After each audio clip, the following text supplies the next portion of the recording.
It is Monday, June 23rd, 2025. Welcome to another edition of Baseball Today. And we have one of my favorite baseball personalities with us today. That is Foolish Bailey. Obviously, we have super producer Dan Rourke and intern Sawyer along for the ride. We still don't know where Chris Rose is, but I'm very, very happy to have you here with us, Bailey. How are you doing today? And thank you for joining us. I'm doing very well. It's good to see your face, man. We haven't chatted in a while. I'm happy to get the show on the road with you. Yeah, we sometimes just have like internet beef together, which I love because it is all out of love. But as a person that I respect in the baseball community, that is my love language, Bailey. If I'm messing with you, you know I love you. That's just how it goes. And I feel your chirps as love as well. But Okay, when they good. come from me, it's nothing but pure hate. Yeah, I know you always one up me in the chirps because you're smarter than me. So I have to I always think about that before I get the Twitter fingers out. I'm like, what's Bailey's comeback going to be for this? So sometimes I shy away from it, but maybe I'll just go for it in the future and whatever happens, happens. It's all content, Bailey. You know what I mean? Yeah, and listen, if you're simulating like the next three or four, lines of the conversation, good on you. Good on you, Trev. I'm going to start, speaking of simulation, I might start AIing my responses to you. Then you have no idea. Oh, I would hate that. I would Yeah. absolutely hate that. Okay, good. We're going to start off today's episode like we always do. We had a great weekend of baseball. I didn't write this, people, but I'm happy that it's on here because it was a cool moment. We had a gentleman catch a 109-mile-per-hour Byron Buxton homer barehanded at Target Field, and I just decided, you know what, that guy deserves a little something. I'd love to buy that gentleman a beverage. I don't know if we can make that happen, but that deserves something. And there's Audra bringing the beer. Yeah, he reached out into the aisle, bare hands this ball. So I said, hey, let's get this guy a beverage. Audra, who's great for us as a sideline reporter, she goes and gets the beer, brings it to the guy. And he's actually with his dad on a belated Father's Day trip. He ends up giving him the ball. It was kind of like a really cool moment. But Bailey, I recently went to a Dodgers game and I always bring my glove to games, and people will chirp at me for that. I don't care, dude. Like, I'm bringing my glove. I like the game of baseball. Sorry. I had a foul ball hit right to me, like an easy, lazy pop up, and it clanked out of my glove. A very embarrassing moment for me. So to see this guy reach out barehanded and do it, it just hit home for me. I don't know if you saw the clip, but what'd you think about it? Well, first of all, I mean, barehanding a 109-mile-per-hour line drive homer, I worry about guys who try to attempt that. I feel like if you mess that up just a little bit, like you're going to jam your finger, like something bad's going to happen. You just reaching out your flesh for that kind of thing. But yeah, so great snag by him, obviously. I also want to, go ahead and shout out Audra because I'm sure it's said many times, oh, what a great snag by that fan. Oh, maybe someone should get him a beer, but to actually see it through, right?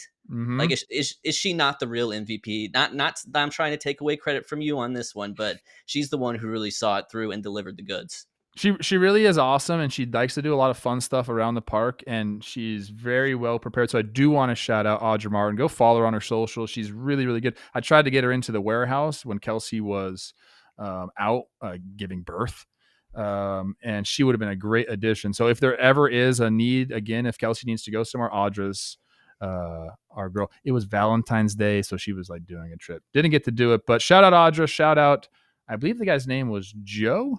Yeah, it was Joe. Shout out Joe. Shout out Great Joe. catch, bro. Good catch.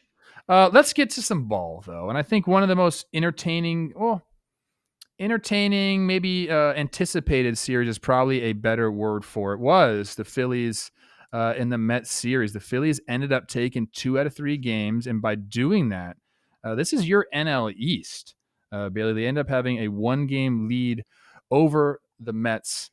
I guess my question to you right now, as the rosters are constructed, without really thinking about trade deadline stuff, who would you take to win the NL East? Would it be the Phillies or the Mets? I think I would take the Mets. We're at a period right now in the season where the Phillies are clicking and the Mets seemingly aren't, but it's a very long season, right? And you know this as a player yourself. The team is going to go through ebbs and flows. That's just, sort of the natural progression of things. And the Mets, I think I kind of like more on paper at the moment. They're younger. I wonder about fatigue with this Phillies team to some extent. Yes, their experience, but this Phillies team, like, it feels like the window, if it's not this year, it's got to be soon. If they're gonna really push through and like get a ring with this core of players, just with the contract situations and Dombrowski and everything. I think an X factor right now for the Mets is Jeff McNeil. Started the season with Luis Angel Acuna at second base, and now McNeil has kind of inserted himself back into the lineup as an everyday player, and he looks great. And not only does he look great, he looks different, right? So last year, last 6 weeks or so of the season, just was like, I'm just going to swing harder, I'm going to swing longer, I'm going to try to hit homers, and that worked for him at the end of last year, and it's worked for him this year so far. He's homering at rates that we haven't really seen since at least juiced ball 2019 years. So I like where they're at. Mets, not to get too analytical with it, but they do have a better run differential. And I think that's something. I don't think that's everything, but I think it's just a little something to me. I don't like run differential. I I think know you there's too many don't. blowouts in today's games where we're pitching position players to really care about run differential. Maybe in years past I'm more on it, but I feel like position players are pitching more than ever this year. So it's going to affect the run differential. I'm not shocked that you said the Mets. I'm not shocked that you brought up the Phillies age because you're so young and I'm so old. I feel like that was pointed at me. I know a backhanded dig when I hear one. I'm gonna go Phillies here as currently constructed. I do believe, and I've said this as well about this Phillies roster.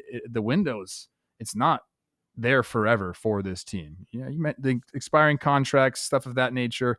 The age does play a factor. I don't think it matters as far as like dog days and they're going to be tired. I think these guys are still in tip-top shape, playing fine. To me, that it is going to come down to the trade deadline. Both these teams have holes. As constructed now, I would take the Phillies. I think I like the starting pitcher. It's more starting pitchers are more tried and true with the Phillies. I know what the Mets and Hefner has done with the pitching lab over there. So I'm never going to discount the Mets starting pitchers ever again because they've just proven that they've figured some stuff out there. But the trade deadline is going to be interesting because you have a free swinger like Dave Dombrowski who knows exactly what we said, that it's coming to an end. We got to get Bryce Harper a championship. That's kind of how I feel. And then you got Stearns and big old money bags over there in New York. They're going to try to make a splash as well. So I think it is going to come down to who makes what move. I think the Mets probably have more holes right now, I would say, than the Phillies. That's why I went with the Phillies. McNeil at second base, great. Keep him there. Keep him out of center field. I don't like him in the outfield. Like it's not great out there. But they got to figure out third base as well. I think center field, they've been searching. They need to make an upgrade there as well. So I just think that they're close, but I'm going to go Phillies. And it probably makes sense that we chose those two different teams right there. If I'm really thinking about it, I could have came up with that answer without even knowing what you were going to say. Yeah, I will say, and I think the Mets farm system is better equipped to serve as fuel for a trade deadline than the Phillies right now. Sure. And also, I'm going to push back a little on the center field upgrade. Taylor plays a really nice center field. I know he's not hitting all that great, but he is the type of bat that you can have in the lineup where you say, hey, if this is the 8th best hitter in our lineup and he's a really like plus player for us defensively, like I think he can play every day there. I saw a tweet and it was talking about sub 660 OPSs, and they have it from 4 positions with the Mets right now. You're talking about second base. You're talking about catcher. They just optioned down Francisco Alvarez. Luis Torrens is, I guess, going to be the guy now. That's an interesting kind of tidbit there. It kind of shows a little bit of not desperation, but I think that actually lends itself well for the Mets season. The fact that they're like, hey, like we're going to make these moves. We're not just going to stand pat. Like it's our time to go. So I think if you're a Mets fan, you're like, fuck yeah, dude. Like I like hard decisions, and you're not just going to stick with a guy because like he's been there. Like they want to win now. So I think both these teams are going to be in the playoffs. I do not think your Braves are going to get back into the mix, although they've been playing a little bit better as of late. Ronald Acuna has been going fucking nuts this year. But I think it is going to be these two teams in the NL East. We'll see. We'll see how it goes, Bailey. That's kind of, we can talk as much as we want, talking heads here. It is going to be about the moves they make at the deadline, and we'll see what goes on, with both these pitching staffs. I think we'll have to focus on that. And speaking of pitching staffs, we're going to move on to the Los Angeles Dodgers. And Shohei, he made his second pitching appearance, another 1 inning outing. This time it was hitless, and he did record his first 2 Ks as a Dodger. What did you think about seeing Ohtani on the mound? Did it bring back like the reason we talk about Ohtani so much? Did it give you that feeling again? And then I guess a follow-up to that for you would be, do you think the Dodgers are going to go make a splash at the deadline for starting pitching, or are they going to try to just ramp Ohtani up and see what they got internally and maybe get some guys back from the IL? Yeah, I love seeing Ohtani on the mound. As much as I enjoyed last year, like the first, DH MVP, this is the thing that made him famous. And this is what makes this story so unique, right? Someone who came, through the Japanese baseball system, was allowed to develop as a two-way player in a way that he probably wouldn't have been able to if he was born in the United States instead. Yeah, I love to see it. I will say, for probably both the short term and the long term, I'm an Ohtani pitching skeptic. And I don't mean that as I don't think he can do it. I don't think the Dodgers organization necessarily wants him to do it all that much. It could be games like we've seen now where he's an opener. It could even be, a high leverage bullpen role for him at some point, like we saw in the World Baseball Classic finals a couple years ago. But, this is a guy who spent, nearly 2 calendar years not pitching after what was supposed to be like a really truncated, half quasi Tommy John internal brace that takes like maybe a year to recover from. I think that kind of tells you where the Dodgers are at. As far as the outing itself, I thought he looks good. Like, I mean, his velo, like the pitch shapes, they look like how they're supposed to look, before he had this surgery. So I don't think he's necessarily lost anything in that recovery process. But at the same time, like, I just don't know if he'll ever get to the point where, he, like he was in 2021, 2023, when he was averaging, 25 starts, 140 innings a year. And so I do think the Dodgers will probably try to find innings, at the trade deadline. And look, this is their MO. I mean, they came into the year with, I mean, like 8 aces basically. But we know how they do it. They get these really good innings in bulk because they know there's going to be attrition. And I don't necessarily think it's anything wrong with how they condition their players. It's just that they are naturally inclined to go after players who have really nasty stuff that are more inclined to suffer these types of injuries to begin with. So yeah, I think they'll find pitching at the deadline. I think I don't know if we'll reach a point where Shohei is going, taking the bump every 6 days and pitching 5 or 6 innings. I'm a little bit skeptical of that, or even if it does happen, if it will be for too long. Yeah, I'm curious as to see what they do and if Shohei has any say in it, because that was like the whole thing with the Angels. He Right. had say in what he would do, and that's why he signed there.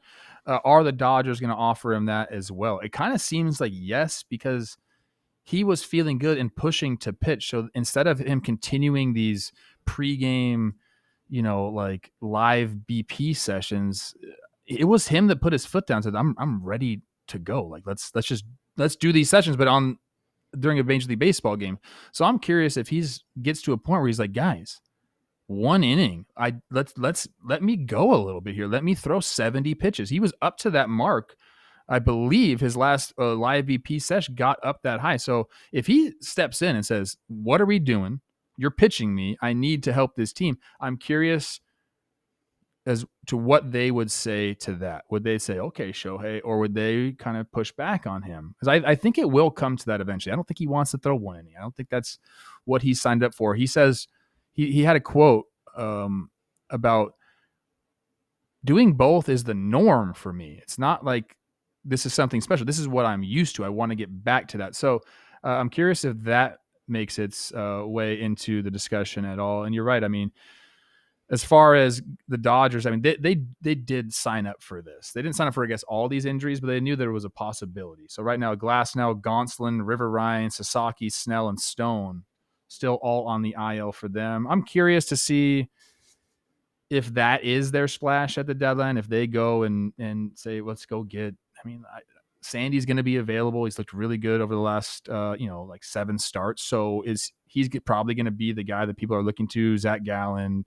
also Merrill Kelly down there, I think are probably going to be available. If the Diamondbacks are smart, I think they should make him available. we'll see how they go.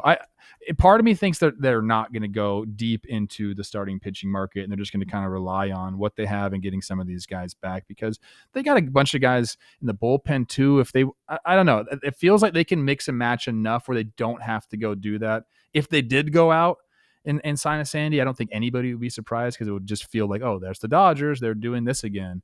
But in my mind, that's not going to happen. But it is good to see Shohei back out there. We've seen him turn into an absolute elite force at the plate, and that alone has garnered him an MVP. But it feels like all is right in the baseball world when he's doing both. It just seems right.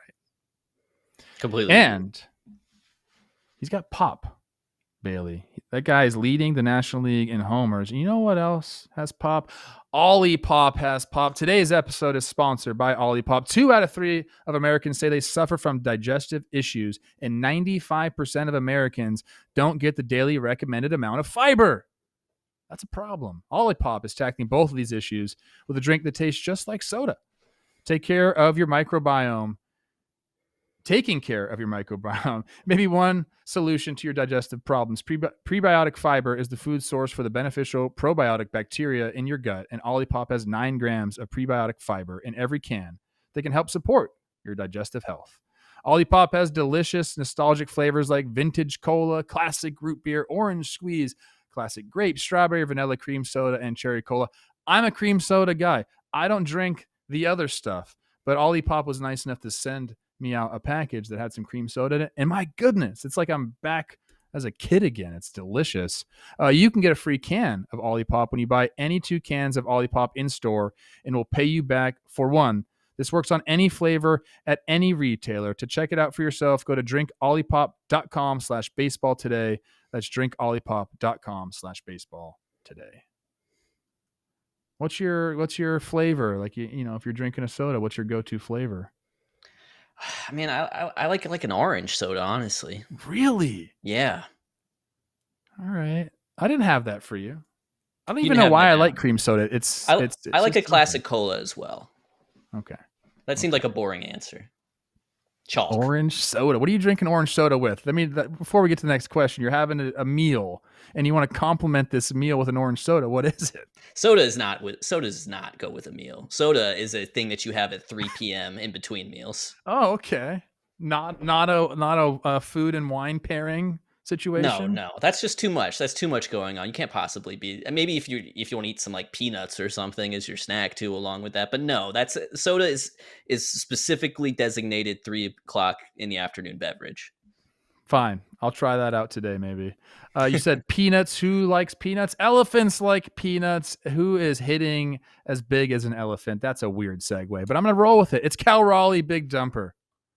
He had 4 homers against the Cubs this week. I mean, the ball was flying in Wrigley, but this is something he's been doing all season long. He leads Major League Baseball with 31 Jimmy Jacks. Let me just read some of these like Cal Raleigh record book things. He's passed Mickey Mantle, Jose Ramirez, and Lance Berkman. Those are like legit names for most home runs by a switch hitter before the All-Star break. People, it's June 23rd. Like, he's going to absolutely demolish that record. He joined Ken Griffey Jr. as the only Mariners player to hit 30 before the All-Star break. That's great. Fastest player to reach 30 homers in 75 games since Barry Bonds and Luis Gonzalez in 2001. Last one joined Mike Piazza, Johnny Bench, and Roy Campanella as the only catchers in MLB history with 3 or more 30-plus home run seasons. The big dumper is going off. It's really, really cool to see him doing it, especially as a catcher. My question to you is, and this is, a big debate around baseball right now. Right now, Aaron Judge still like a minus 2,000 MVP favorite, according to some of these books out there. Should Cal Raleigh be more in the race there for MVP with Aaron Judge, or do you think we got this one right so far? No, I think he's in the race. I think he's 100% in the race. And the game here essentially is weighing the the boost that Judge has on Raleigh offensively, even though Raleigh's having a historically great year, particularly for a catcher, versus the position value, whether the value of playing right field every day, and Judge plays a good right field, of course, versus a platinum glove catcher like Cal Raleigh, who is really able to um, you know assert his defensive value on every single pitch of the game via framing or via blocking or via throwing out base runners in a way that outfielders simply don't. So I think he's very much in it. I think for me, when it comes down to like the end of the season, it's going to be a question of, okay, how many points of OPS does Judge need to have over Raleigh for him to still be the favorite? Because if Raleigh's within 100 points of OPS or 150 points of OPS, or if he's within one WAR, or if he's within even maybe 1.5 WAR, then I think I would probably lean towards, Raleigh as my pick at MVP, because this is just an unprecedented season he's having right now. I do want to put this for Judge as well. Judge, Judge won MVP last year over an incredible season from Bobby Witt Jr. And then he won MVP in 22 over an incredible two-way season from Shohei. If he's able to hold off Cal Raleigh, not only would he have 3 MVPs, he would have probably 3 of the hardest to get MVPs in the history of the game, just based on the runners up. So I think that's also a really interesting element here. But I'm looking at the numbers right here. Cal Raleigh 200 OPS plus, Aaron Judge 229. That's ballpark adjusted, right? That takes into account how hard it is to hit in Seattle, which is Cal Raleigh's ballpark. Like, if you're telling me 200 OPS plus platinum glove catcher versus 229 OPS plus right fielder, I'm probably taking the catcher. That's where the discussion really gets interesting. Not only the catcher aspect and what he has to go through physically. I think people need to understand that. If you don't, how daunting it is for a catcher to suit up. I mean, he's probably going to catch. He's DH more this year than he has in years past. He already has 17 DH days, but he's still catching a ton. And I think, okay, I'm going to go a little crazy here. I think playing in Seattle helps that because it's the lowest average temperature in all of baseball, which people don't really think about, but it is. That helps. Like right now I'm in Minnesota and it is crazy humid and hot. And Williams Contreras, the catcher for the Brewers, caught all 3 games. Day game after night game, doesn't matter. He was there. I thought that was very impressive. But so that temperature helps him a little bit. But really, it's the most physically daunting position on the baseball field. And it not only that, but he has to worry about, scouting reports for the other team. He can't just focus on hitting. Judge just has to focus on hitting, and like right field play takes care of itself. There's no like real defensive meetings. Focus on your at-bats, you go do your thing. Cal Raleigh has to take care of a pitching staff and be in all those meetings as well. It becomes very difficult. Add into that he's a switch hitter, so he's got to spend more time on both sides. Like, this guy's putting in absolute work every single day. With all that being said, I still think Judge is the MVP here. I think what he's doing offensively, the numbers are like kind of close, but he's lapping the field in what he's doing. Look at these numbers. A 468 on base percentage is just absolutely silly. He's racked up 5.6 WAR, and we're not even at the All-Star break. I just when we're talking about Ohtani and Judge, I just always like to remind people, like, let's zoom out a little bit and think of what we're seeing right in front of us, because you can get fatigued with these guys, but I don't think that's how you should really approach it. I think we should really be invested in, wow, we're seeing 2 of the greatest players that have ever suited up on a baseball field right now. And is Cal Raleigh doing something so spectacular that he's in the discussion? Yes, but I have what Judge is doing on the offensive side of the ball too much to overtake right now. And if it comes back down and they get a little bit closer, I'd consider talking about Cal getting the vote over Judge. And I think I don't know. Do you take into consideration where these teams end up in the like playoff scenario? I don't, but it could still be a factor for the voters if Seattle were to make the playoffs.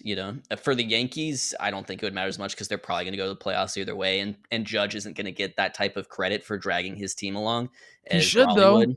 I know he should, but he won't. The other They thing I would will not say be with in this, first place in the AL East. I don't even like. Do you? Okay, how about this? Take Aaron Judge off that roster and replace him with a league average hitter. Are the Yankees in the playoffs?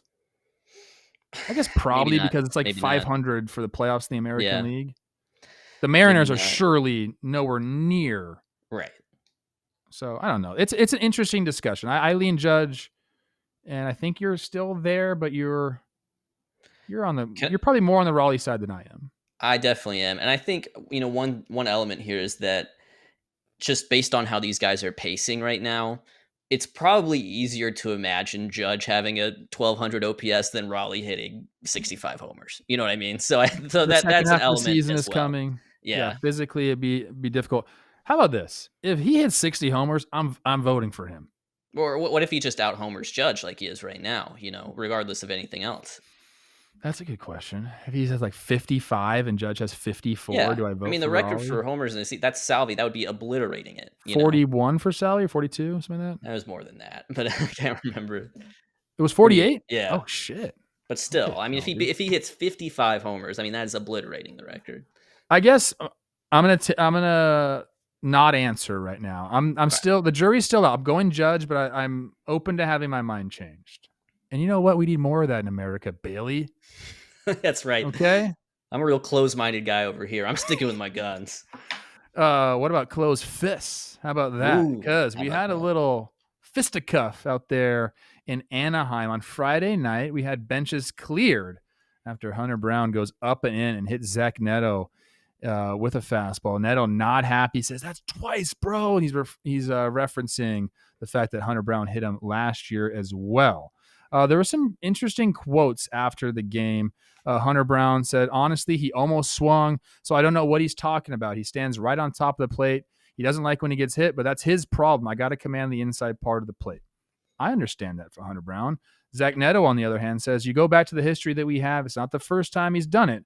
So for him to go in and up like that again, it's just enough is enough. I know he's not trying to hit me, but it's definitely frustrating. And I think that's kind of tells the whole story there for hitters and pitchers. One guy thinks, I got to command the inside part of the plate. Another guy's like, dude, if you can't throw inside and not hit me, stop throwing inside. Like, learn how to do it. You're a big leaguer. Do you have a lean here on whose side you agree with? Are you on the pitching side of this or on the hitter side of this? I think I'm on the pitching side. I'm curious to see what kind of perspective you'll give from a hitting side. I think I'm on Hunter Brown's side. He's not wrong that Neto is close to the plate. He stands the closest to the plate of any full-time right-handed hitter in Major League Baseball, and not just that, but he does it with a closed-off stance, which means his front leg, his left leg as a right-handed hitter, his left elbow. Those are close to the plate, and you see even the pitch location. It's not too far away from the strike zone. That and to some extent too, that this sort of this feeds itself, because that when you have a guy standing over the plate like that, Trev, pitching them inside is often the best way to pitch them because they can't get full extension on the ball like they would on something on the outer third. So I am sympathetic to Brown in this incident over Neto, but I also understand that, when you're a hitter, and you'll probably speak on this, when you have a history of that kind of thing happening with the same pitcher, that becomes really irksome because it's not just a one-time thing. You know I'm a hitters guy. I'm the Oh, people's champ on social media for hitters. I'm siding with Hunter Brown here because there's quotes. There's always quotes, bro. There's always a tweet for that. Zach Neto in 2023, April 21st, 2023, said this about getting hit by pitches. If he's used to getting hit by pitches, I am. In college, they tell us don't move your feet. If the pitch is there and it hits you, then it's a free base and your on base percentage goes up. mhm. So, like, if you're not going to get out of the way and you stand the closest to the plate and lean over as you close off your stance, like, you're going to get hit. You can't be upset. Dude, we got a guy on the Twins right now, Ty France, that gets hit more than anybody, and he doesn't complain about it. He just knows it's part of his game. Now, there is a difference if a pitcher has just completely lost it and keeps going up and in and keeps hitting you. Like, there comes a point where you're like, yes, I understand where Neto's coming from, saying, like, dude, you're a big leaguer. If you can't throw inside correctly without losing it arm side enough where it's just crushing us, then that's your problem. You need to figure that out. I am not like pitchers. You have free reign to throw wherever you want because it's the big leagues. Like, you can't do that, especially now that they don't hit anymore. Not that they ever got like in the box and were afraid to get hit because that was like a pitcher on pitcher, like no, and no one ever did that. Never understood that. But if you're not ever going to step in the box, like, you need to again, it's the show. Control is something that you should have. And if you don't have it, then you can't come inside. So I'm on Neto's side there. In this particular case, though, I think Hunter Brown was right. He's like, come on, man. It was barely off the plate. You're diving in. We don't need that. I do love like the back and forth. Like Oh I yeah. love dust ups and people come at me for that, Bailey, about my love of like managers talking to umpires and getting in their face and even these silly bench clearing things where nothing ever happens. We are an entertainment business. Like it's entertaining. So like I like that this happened. But if I had to pick a side here, I'm going Hunter Brown. I mean, doesn't the game have a built-in punishment for this? You know what I mean? Is that not enough? Is it not enough that Zach Neto gets to take first base for free and boost his on base percentage, as he said in the quote? I think one difficulty is that pitches that aren't like, on a hitter's frame necessarily, like not going to hit you in the ribs or whatever, can be the most damaging because your hands are the most sensitive thing that you're going to put in the line of fire for the baseball. So I am sympathetic to that because we see so many guys get hit on, sort of like weird like check swings, and they get hit on the hand and they miss 2 months. So there is some sympathy there for that situation. If I know anything about baseball, and I feel like I know some stuff about baseball, heavily involved in the youth game now, Bailey. You're not there yet, okay? These kids, even at 9 years old, they all have all the protective gear on already, and not to protect themselves, it's because it looks cool. Looks They think cool. it looks cool. So, like, eventually, we're gonna see these guys up there like knights, like old, like medieval knights with all the protection up, and I don't know why. Well, I guess I do know why guys don't do it now because it's I guess it doesn't allow you to get your real swing off if you have too much stuff on. But there are new companies coming out with stuff that you can barely feel. I'd eventually predict that almost every hitter will have an elbow guard, the batting gloves that have the padding on them, shin guard, maybe even like a this. There's going to be a lot more protective gear over the next couple of years, and maybe we'll get away from all this stuff. But I guarantee that's going to happen because I see it happening at the youth level. I think there's going to be like an attachment to the bat knob that kind of comes over the hand like this. If anyone has ever invented such a thing, Oh, please just like reach out to me. I one will of the old invest in big your flared ideas. knobs, but even larger. Yeah, something kind of like that, but like it almost just like comes back around where you're gripping it, like so from the like, and then it's like that. They have those on swords already. I know what you're They have talking those, yeah, about. like yes, right. We need that for the Yeah. bat now. Okay. And if it hits that, is it a foul ball? I Yeah. guess it's a foul ball, Trev. I think it's part of the bat. Oh, we can work on that. Yeah. Like, okay. Next episode, I'm gonna get a bunch of pictures of swords out and show exactly what I'm talking about. I love that. Good for us. We're gonna end this episode as we usually do. Our fifth question is more like a personal kind of question to whoever has been our co-host. We've done this one before, and I think it lends itself to some really good discussions. We're now, how many games are we into the season? A lot. It's June 23rd. Enough where you can kind of like have a firm belief in something during the baseball season. So my question to you is, what was your one take in the preseason that has either really come true or just really backfired on you? Yeah, I'm gonna hit on a couple real quick. Where I was wrong, Pete Crow Armstrong. Didn't You were believe in wrong Pete on Crow him. Armstrong's bat. What were you thinking? Well, his chase rate's really high, Trev. The contact rate wasn't what it needed to be. And despite this, it turns out he rakes. It turns out he rakes. It turns out he is. And I was, by the way, this was just as a hitter. We know he can field. We know he can run the bases. This was just as a hitter take. I was like, I don't know if he can be like an average or above average hitter. He is now an MVP candidate, I would say, at this point early on in the season. And it's because he has that ability. He can just turn on the baseball and hit a home run whenever he wants to, it seems like. And if you can pull the ball in the air at the rates that Cal Raleigh does, or at the rates that Isaac Paredes does, whatever sort of, weaknesses in your game, at least in terms of, how the numbers and the peripherals bear out, don't really matter because you're just going to hit homers. And if you hit a homer every, 10, 12, 15 plate appearances, what you do in the other, 9, 13, 14 don't really matter. So yeah, I mean PCA, I was way off on. I What was did you way have? off on because What did you project him out to be? Just kind of at like a I thought this was gonna be like a Kiermaier or like a Juan Lagares, or you know what I mean, like someone who has like a very nice long big league career, but doesn't really establish himself as a star hitter in the league. It's more so everything with the glove and the defense. okay. So did you want to do your one that you got right, or you want to just I'll stick with do both? it. I'll do what I got right because it's in the same division too. I still liked the Brewers coming into this year, and they have shown some promise. Everything was Cubs. Everything was they finally have Tucker. They finally have the star power. I still like where the Brewers are at right now. I think they're within striking distance. You just said it yourself. They played a really good series against your Twins, unfortunately, and they are still doing Brewersy and Stearnsy things in the absence of Stearns and Counsell and all of them. They can pick off the pitchers from the scrap heap. Every starting pitcher they've had has had a good ERA. That's because in part they play good defense. They are still playing Brewers ball. Dude, I just talked about them a ton on Talking Baseball. Obviously saw it right in front of my face. It is no doubt this last series the best baseball they can play. That was like their A plus. The way they run the bases, I think, isn't talked about enough. I believe they lead the league in BSR. Is that the right stat? I Yep, don't. Okay, crushed it. How we'll about get that for me? big fan They grab. took they take every single extra base. They don't leave. I mean, not only do they not leave 90 feet out there, they steal 90 feet regularly, and it's crazy to watch, man.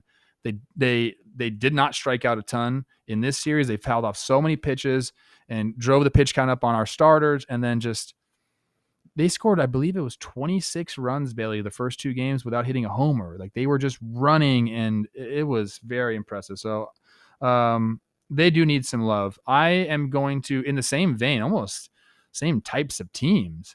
My one thing I got right. So I did the Tigers early about what I got wrong. What I got right was the Tampa Bay Rays. I was in on them early in the season. I had them as a wild card team. I actually had the Red Sox winning the division and Tampa being the wild card team from the AL East. Not necessarily a great start, but now here they are. They're 2.5 games back of the Yankees. Been playing really, really good baseball as of late. Their offense has really come to life. Caminero has been great. Yanni Diaz has been crushing it. B. Lau's doing his thing. Enough to the point where I don't think they're even contemplating trading any of these guys, but you never know with the Rays. Like they could just like addition by subtraction. They'll just make up some bullshit and everybody, yeah, that's right, it's the Rays. But if you look at like the roster resource page, which is kind of like a nice little snapshot of how their team is doing overall, I mean, I like whip for pitchers. That's kind of what I like to go to because it just talks about traffic on the bases. The less traffic, the better. Starters, they're third in the league in whip. Their relievers, they're sixth in the league in whip. Now they've been completely healthy in that regard for their starters. They've only had 6 players make starts all year long, Bailey, which is incredible because you can look at other teams and they've had 15 already make starts. So they're doing really well. And then again, their offense, which I don't think people really have them as like a top offense, 5th in average, 7th in runs scored, old school stat, still like it though, Bailey, and 1st in stolen bases. They can run for sure. So they're also a very good defensive team. They're doing it on all facets now. And it's kind of what I expected. I didn't really have them offensively being as good as they've been. But I did have them as a playoff team, and I think they are going to be there. And they are scary. Like they're one of those teams. You let them in the playoffs, you don't know what's going to happen. So that is my one right. I really appreciate you coming on. You're one of the best baseball minds out there, Bailey. I truly, truly mean that. So anytime that we get to have you, it is an absolute treat. So for my guy, Foolish Bailey, follow him on all of his socials, and he does absolute great work for Bailey. For producer Dan and intern Sora, I am Trevor Plouffe. We'll see you tomorrow on Baseball Today.